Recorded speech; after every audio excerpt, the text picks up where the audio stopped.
At the top right, a member of the team MVP lost to a Cannon Rush last game, named himself after a Sonic character. He is... MVP TAiLS.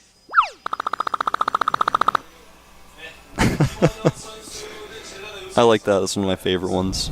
His opponent, though, I'll get a shot of that little plank with TAiLS on it first. His opponent, down here at the bottom position, spawning as the blue Protoss.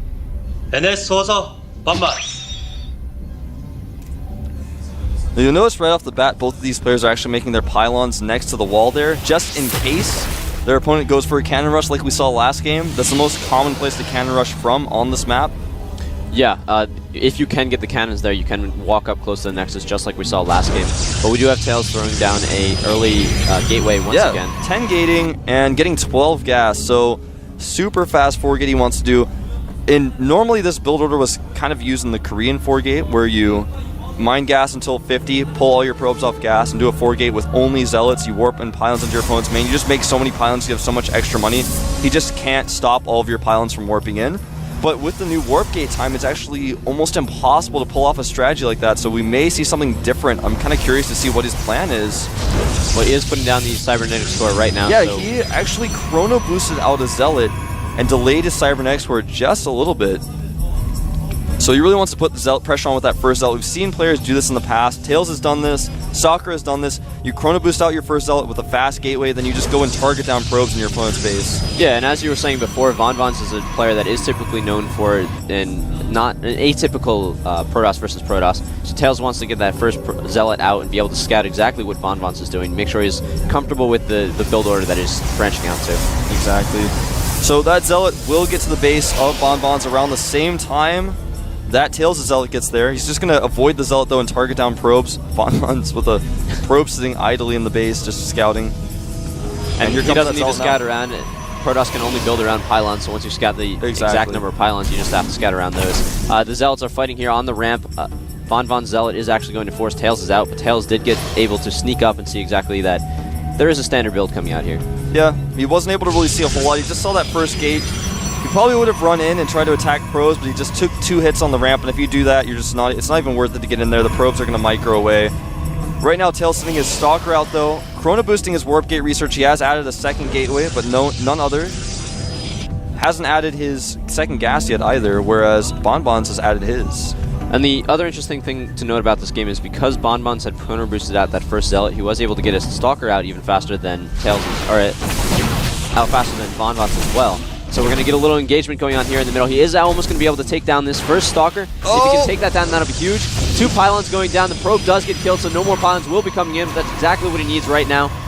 And he is forced to back off a little bit. He's actually only got 2 gates. So he's going to just warp in as many units as he can off of those 2 gates when warp gate finishes. If he can keep these pylons alive, that is. One pylon is going to go down. The other one is still going to be able to get up, so he can throw down 1 wave of warp. Zealot goes down, so it's 2 Stalkers against 3.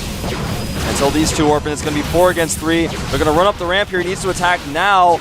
Going up, targets down the weakened Stalker. No, doesn't target it down.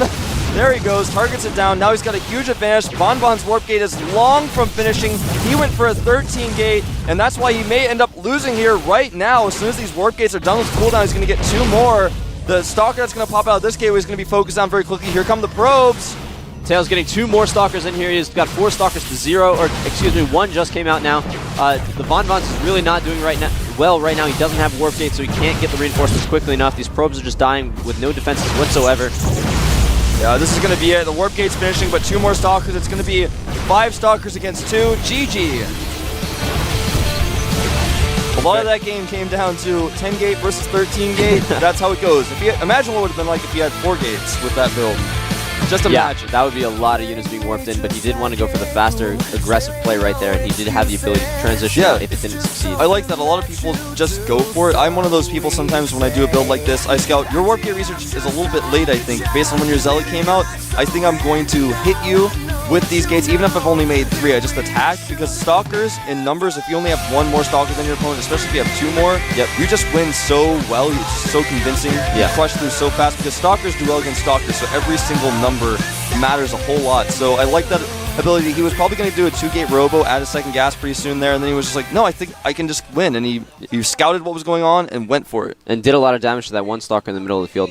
Also, the interesting thing, you were saying that it was actually a miss micro when he focused down that first stalker, didn't quite kill it, and then focused the other one first. I believe that was actually intentional because what he was trying to do is he's bringing the one stalker down very low, but if he had his next volley all on that one stalker, he would be overkilling that stalker. Yeah, that's very true. That's actually a very good point. He wanted to maximize his overall DPS, so he changed to a different stalker, one volley, then switch back. And not only that, another good point about that is he was trying to go up the ramp as he was attacking. The other stalker was too far away, so he would have wasted time because you want to move and fire at the same time, stutter step your stalker. So I think that was the reason why.